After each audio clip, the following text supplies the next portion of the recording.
वसुदेव म्हणजे कोण? वसुदेव म्हणजे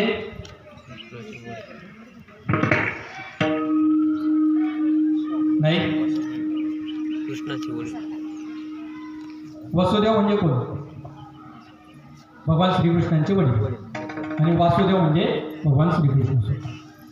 मग वसुदेव हे त्यांचे बालपणीचे मित्र होते. मग चांगला व्यक्ती आहे आणि वसुदेवांसोबत लग्न ठरलं. धुमधडाक्यात लग्न झालं आणि दुसऱ्या दिवशी वरात निघाली. वरातीमध्ये वरात समजते ना, ते तर काही हरकत नाही समजायला. भलेच फक्त आम्हाला वसुदेव मधला फरक कळत नाही, पण वरात कळतं. आणि मग वरात निघाली आणि वरातीमध्ये जे सारथी होते ते स्वतः राजा कंस. वरात गावाच्या बाहेर निघाली आणि एक वितुष्ट आला. वीज कळाली आणि वीज कळायला म्हणायला लागली की अरे मूर्खा कंसा, अरे ज्या बहिणीचं धूमधडाक्यात तू लग्न लावून देतोय, तिच्या पोटी येणारा 8वा पुत्र तुझा काय ठरणार आहे, तुझा वध करणार.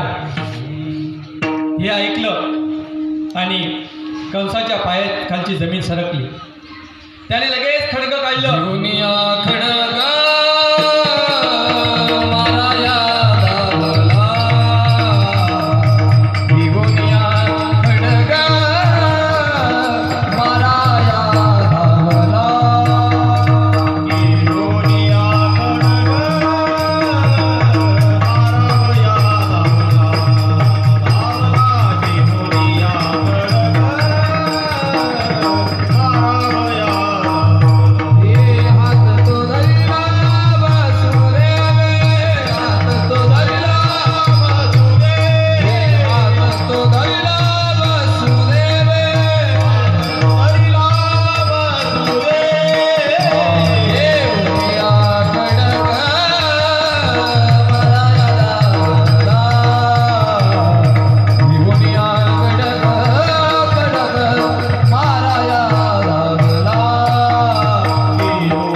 एकदा जोरदार टाळ्या होऊ द्या.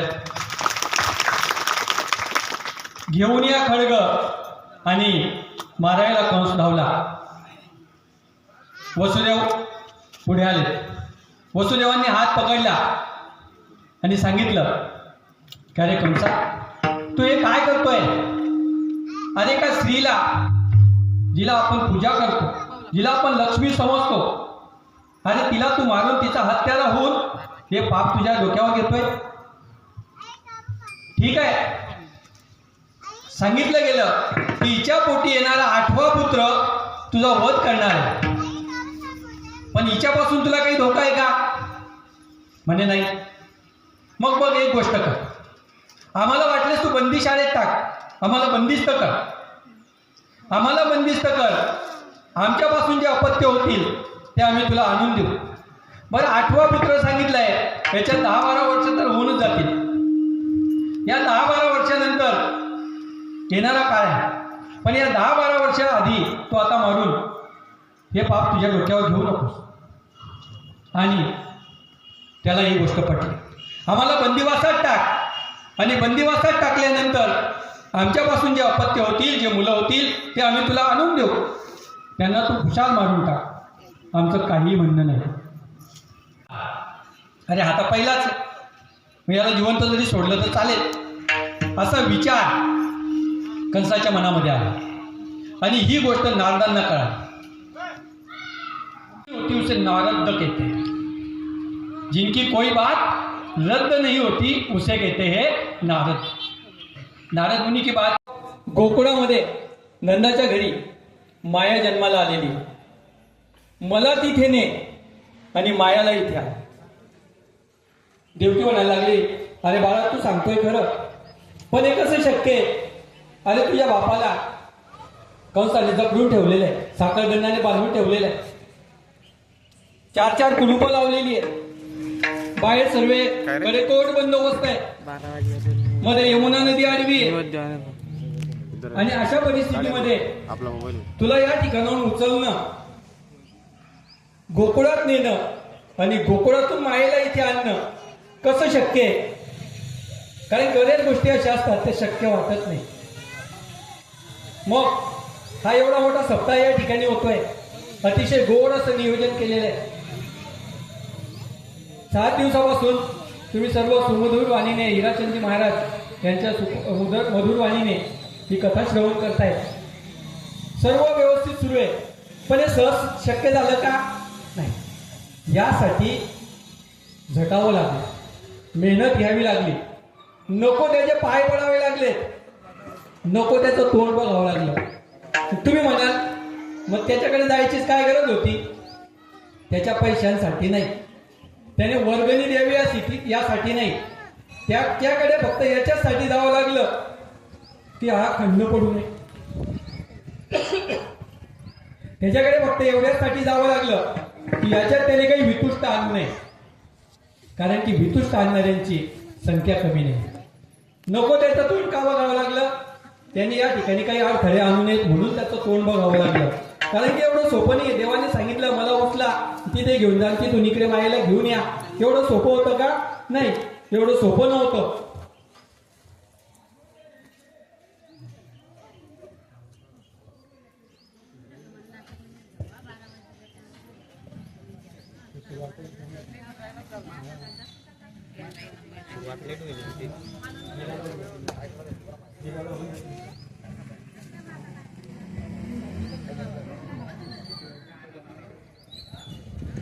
बघा आताच आयोजकांकडून जी सूचना आहे, वैकुंठ गमन हे 12 वाजून 2 मिनिटांनी ऍक्च्युली होऊन गेलेलं आहे.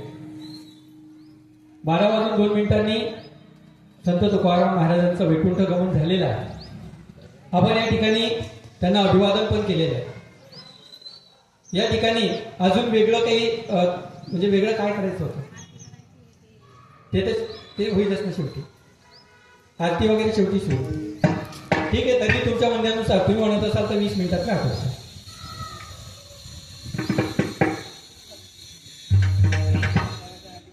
हो ठीक आहे.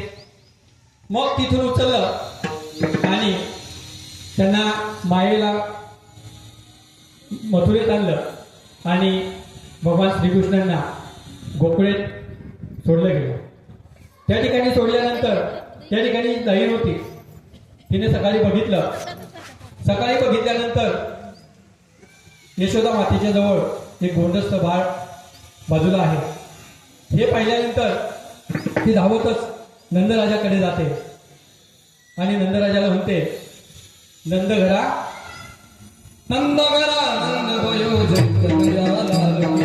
नंदघरा नंद भयो जय कन्हैया लाल की. हे नंदघरा नंद भयो जय कन्हैया लाल की. नंदघरा नंद भयो जय कन्हैया लाल की. जय कन्हैया लाल की आदि घोडा लाल की. कन्हैया लाल की आदि घोडा. हे नंदघरा नंद भयो जय कन्हैया लाल की. सांगू कोणाला, किती सांगू मी सांगू कोणाला. आधी आनंदी आनंद, आधी आनंदी आनंद, आनंदी आनंद. वेळ कमी असल्यामुळे आज आनंदी आनंद झाला. आनंद डबल झाला. एक भगवान श्रीकृष्णांचा जन्म झाला म्हणून आनंद झाला आणि आज कालाची आपल्या सप्ताहाची सांगता होते म्हणूनही आनंद झाला. कारण की 8 दिवसापासून बऱ्याच लोकांना वाटत असेल अरे या सप्ताहामुळे ठिकाणच लागत नाही, गोड खाऊन कंटाळलं होता, काही सोयच होत नाही माणसांची आणि म्हणून त्यांना वाटते आज आनंदी आनंद झाला. वर्षभर आता यांचं तोंड बघायचं काम नाही. आनंदी आनंद झाला. गौरवणी एक दुसऱ्यांना सांगतायत. आता वेळ कमी असल्यामुळे भगवान श्रीकृष्णांनी लगेच गाणं सुरू केलं. तळवे तळहात तळवे तळहात तळहात जे गीत राम गुणगाने गुणगाने लागत. रंगनी रंगनाथ तो दिला कसई रंगनी रंगनाथ रंगनी रंगनाथ तो दिला कसई.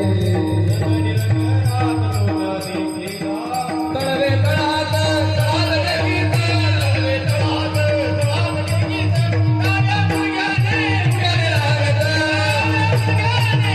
लागत. गुणगाने लागत भगवान श्रीकृष्णाने रांगता रांगताच अनेक खोड्या केल्या. आता कोणाच्या जे लहान होते लहानपणी खोड्या करत नाही असे मुलंच नाही, प्रत्येकाने खोड्या केलेल्या आहेत. म्हणून आपल्या मोठ्या माणसांनी एक गोष्ट लक्षात ठेवा की लहान मुलांवर जास्त दबाव टाकू नका, खोड्या करू नका, असं नका आम्ही असे होतो का हे सांगूच नका. आता तुमचा सर्व बायोडाटा सर्व गावाला माहिती आहे. तुम्ही लहान असताना कसे होते हे सर्व गावाला माहिती आहे. फक्त तुम्ही मोठे झाले म्हणून तुमचा बायोडाटा कोणी वाचत नाही. म्हणून लहान पोरांवर कधी दबाव आणू नका. त्यांना खोड्या करणारच येते. हे बालवय जसं असतं तिथे खोड्या करत असतात. आता भगवान श्रीकृष्णाचं तसंच होतं. भगवान श्रीकृष्ण खोड्या करतायत.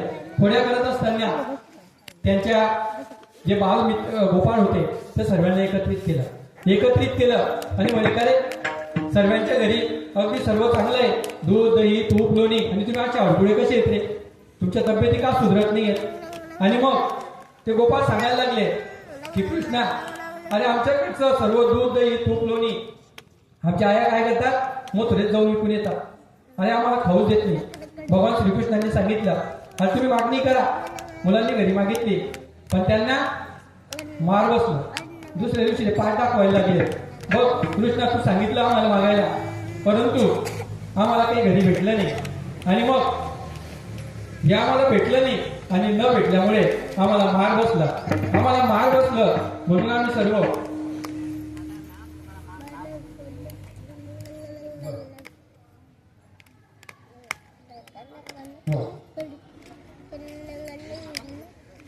आणि मग त्यांनी वेगवेगळ्या खोड्या केल्या.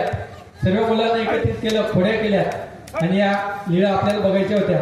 परंतु वेळेअभावी आणि आयोजकांनी सांगितल्याप्रमाणे आपण या ठिकाणी त्यांच्या लीळा पुढच्या वर्षी बघू बाकीच्या राहिलेल्या.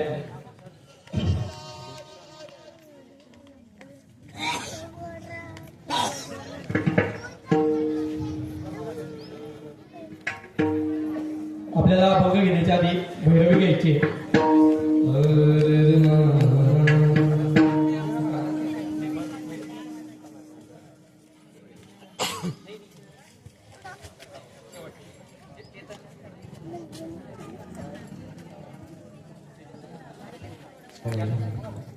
ज्ञानेश्वर माऊली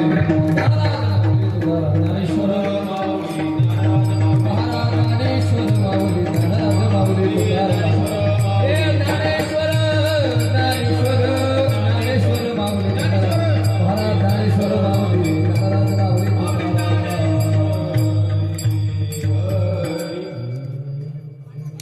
यानंतर अभंग घ्यायचा आहे. कंठी धरेला कृष्ण मनी अमर हाजनी प्रकाशो मला वाटोय कर्मिका विष्णुनिका देवा कुलिया ब्रह्मनिका उत्तम लुका दाखवो मला वाटोय का विष्णुनिका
वैष्णव